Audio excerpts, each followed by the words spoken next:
ठाण्यातील उपवन तलाव परिसरात सुरू असलेल्या विहंग संस्कृती आर्ट फेस्टिवलनं शनिवारी ठाणेकरांना सांस्कृतिक पर्वणी अनुभवायला मिळाली।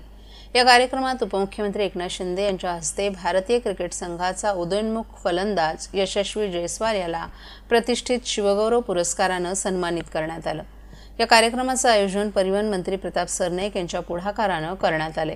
यावेळी व्यासपीठावर गायक अभिजित भट्टाचार्य, ठाणे जिल्हाधिकारी अशोक शिणगारे, एमसीएचआय ठाणेचे अध्यक्ष जितेंद्र मेहता, माजी नगरसेविका परिषा सरनाईक, माजी नगरसेवक पूर्वेश सरनाईक, विहंग सरनाईक, संजय पाटील आदी मान्यवरही उपस्थित होते।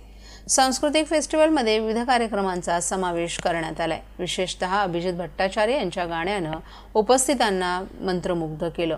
त्यांनी सादर केलेल्या गाण्यांनी शनिवार संध्याकाळ अविस्मरणीय ठरली।